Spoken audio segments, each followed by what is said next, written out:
Well, I think we've all got the same team at number 3, and that's the Los Angeles Kings. So let's talk about them. Yeah, let's do it. Case, you want to start talking about LA? I know that sure. You're a big Kopitar guy. You like the Kings, and they've taken some real steps forward here, and they made some big ads this offseason. They've really got no cap space left, so this is a big year for LA. Yeah, I mean, they are my favorite team in the West, I'll say that, and they have been for, I don't know, over a decade now, and I'm really excited to see who they've brought in to this team. Sure, there's a lot of subtractions here, but I think that the scoring on this team is going to be just phenomenal. We already know what Kopitar can do. Adrian Campe's proved that he is a 35 plus goal scorer every single year now, and Kevin Fiala, he is my player to watch on this team because he might be the next guy to join the 100-point club. He was so fun to watch last year, and if it wasn't for injuries, he was probably going to be around 90, 95 points. So, as the two studs on this team, Kopitar and Doughty, get older, they're going to start looking for who the next guy is, and I think Kevin Fiala is showing that he's going to be the next stud of this team. The D-core, they did, I think, patch some holes here. Sure, they had Sean Durzi leave, but I think they maybe needed a more defensive guy anyways. So they have a Gavrikov join the team. And then Brandt Clarke is going to be QB2 on the power play. So, that's really replacing Durzi. I'm really excited to see what Brandt Clarke can do in the NHL full time here. I think he's going to be a lot of fun to watch and maybe give up a lot of turnovers, but he's going to make up for it with some sick plays.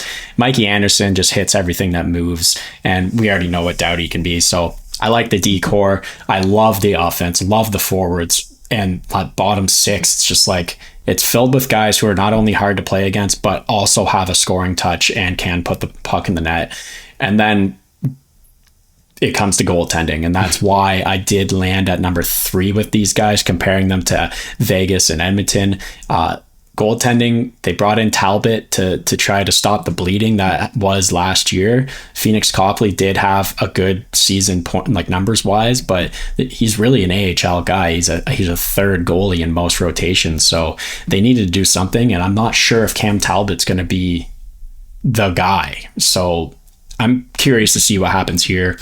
All in all, though, this team had a fantastic power play last year, and the only guy that's left that power play really is Durzi, and I think Brandt Clarke can pick up after him, and then Dubois added to that is just, it's going to be great. I think that he's finally going to be happy. I mean, I hope he's finally happy, so I think we're going to see his best year yet, and it's really going to spur the Kings ahead. Yeah, think about Kopitar, PLD, and Danault as your 1, 2, 3 center. That might be the best 3-headed monster down the middle in the entire league. It's there aren't many teams that can even compare to that. So center depth is going to be a massive benefit for them this season. I think their forwards got better because of that, obviously adding PLD. But then, maybe taking a little bit of stress off a guy like Quinton Byfield, who can now move over to the wing, play a less, defensive heavy role. Not that he was in that role beforehand, but just, let the kid play. Let him slide into the NHL comfortably and get some help around him. So I think that's going to be great for his development.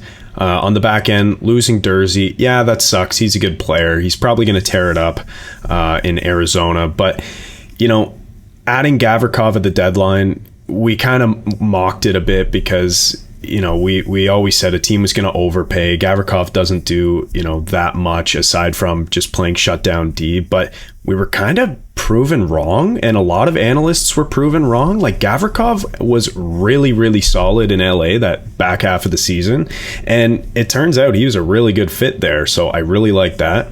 And then in terms of goaltending, it could be the situation exactly like it was last year, where at the deadline they just go out and get somebody. Their options were pretty limited after the season ended.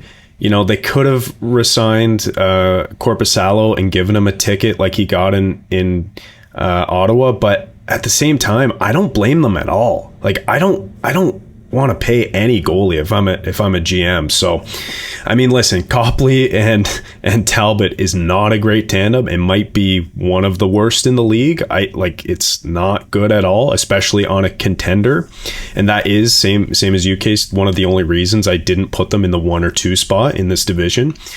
But at the end of the day, like we've sort of already realized, if you can outscore your problems in the regular season and then your goalie's hot in the playoffs, you can make it work and go on to win a cup. So I'm not overly concerned with that. Yeah, exactly. And not much more I can really say. The goaltending is a concern, but I mean it is voodoo, as we've mentioned plenty of times. David Riddick, they also added so he's a third goalie as well. A little bit of insurance there, but yeah, I mean that three-headed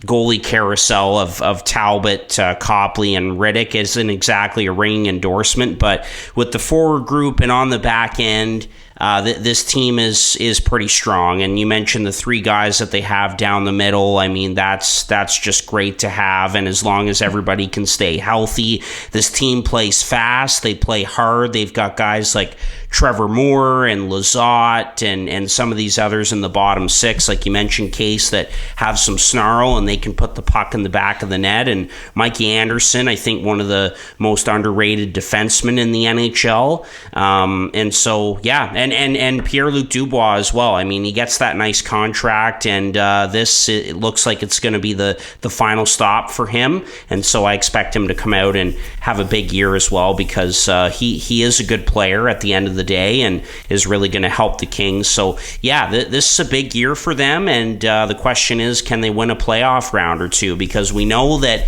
the rebuild's over, that they're a playoff team year in and year out, but can they really take that step forward and win a round or two this season? It'll be interesting to see, but they have certainly gotten better. 2 final thoughts on LA before we move on to 4 through 8. Number 1, Eric Portillo, the goalie from Buffalo that signed in LA. Yep. What's his future going to be like? Can he be the goalie of the future? Just a thought and question mark that I had about him. And number 2 is Alex Turcotte. I think this year could be the final year of, seeing what he can do at the NHL level. He's barely played any games. We're getting closer and closer towards bust territory. So this might be the year for him to either play or maybe be traded and find a new destination. So those are just 2 thoughts I had in passing about this team. Yeah, no, they're legitimate ones, that's for sure.